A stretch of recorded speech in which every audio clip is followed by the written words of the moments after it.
live from our booth at the IBC, the International Broadcasting Convention in Amsterdam. And together with me today is Jens Cornelius Knudsen, the head of the production models and partnerships from TV2. Thank you for finding the time to chat with us at the IBC. And could you maybe elaborate a bit more on your professional path to and in TV2? Well, currently we're just finishing building up a new production model for our arena sports productions, meaning we've centralized a lot of the productions with our production partners DMC and NAP, meaning that we have less people out at the arenas and keep more people in centralized PCRs. And we're also, of course, looking at new internal production solutions to adapt to the new publishing paths.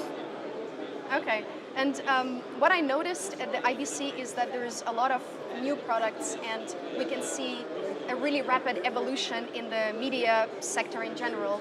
And what do you think are the challenges for the traditional broadcasters and for TV2 specifically in the new developing media landscape? Well, the viewerships are more and more fragmented due to the different OTT solutions out there. And hence you need to be able to offer much more variety in what you have on your OTT platform. So in a way, we're fragmenting the audience ourselves. And based on that, you have to come up with smarter, more cost-sensible solutions in order to keep the viewerships on the different platforms. And of course, coming from linear TV and then going into OTT and all the social media platforms that we service, the production flows becomes complicated. Yeah, indeed. What we notice now is that a lot of, especially young people, get their news and their information on social media and online platforms can really offer a more tailored information to their viewers. And do you have any specific strategies that TV2 and also in general traditional broadcasters could employ to attract more young people and also retain their viewership and retain their attention? You have to be present on the platforms and adapt your content to the platforms that the younger generation is using. With using those platforms, social media, etc., you are most likely be successful in bringing onto your streaming platform. The kids do stream, but they do prefer 9:16 over 16:9. So being able to service both the social media platforms and the OTT services with content, I believe that if you're good enough on social media, you'll bring them over to your more standardized platforms. I see.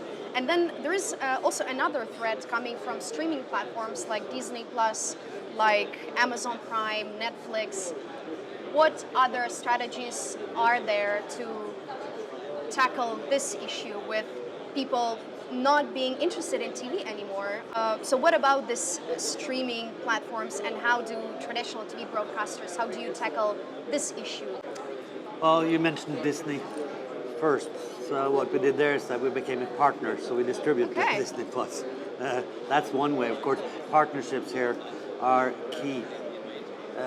And like I said, we have to use social media as a advertising place to bring people over to our OTT services, where we can actually monetize their viewership. So you have to be able to support all publishing platforms in order to survive as an OTT service. I'm saying OTT a lot because linear is dying slowly, not as fast as we thought, but OTT will eventually, when the younger audience becomes a little bit older. So when you turn 32, I'm sure you're going to buy a TV. I see. So one of the strategies is not to see them as a threat, but rather as potential partners, and changing the business strategy then. They are important to us because that's where we can advertise and hit the younger audience. And also, on our platforms, we have to create workflows where they can actually share content from our platforms.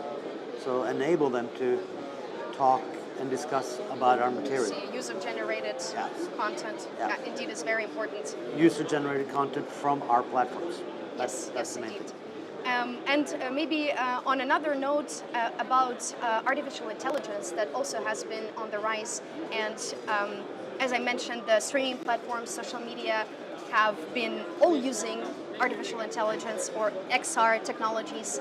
And what are the ways of traditional broadcasters integrating XR? Are you open to the idea of being more virtual based, of being more open to this kind of technologies? We're a small country, Norway's a small country, and international sports rights have become very expensive. So we've decided to become the home turf for Norwegian sports. Producing sports is very expensive, so we've got the standardized premium production where we do 1,050 large arena productions a year, and then we're utilizing AI cameras to cover more sports, lower tier sports, and by the end of 2024 we'll probably be showing 5,000 lower tier games utilizing a fully automated AI workflow. So traditional broadcasters are open to the idea of implementing the new technologies. You have to be, and we're looking at AI. What can AI do to improve our publishing speed?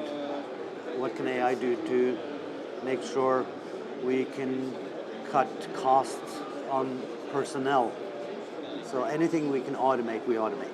I see. And how do you see the AI impacting the roles of directors and producers and also content creators? Are they going to still be relevant if the AI is really integrated in the business strategy? I think they are not going to be obsolete, but AI will enable us to make more content. Okay, I see. I say that in 2023. We'll see what I say in 2025. And what are your predictions for the next 5 years for the industry? How are traditional broadcasters going to be evolving? I have ideas, but we're going to have to do things much faster, much cheaper. We have to look at different product lines for different types of programs. Not everything is going to be premium. Some workflows will have to become a lot cheaper and be based on less of the typical television. Maybe going back to the IBC convention, have you already noticed any interesting expos here, any interesting products that you would maybe be interested in working with or collaborating with? Any future partnerships? Absolutely. I see a lot of things. One audio solution that allows us to drop audio operators on the smaller multi-camera productions. They're utilizing AI for international sound production.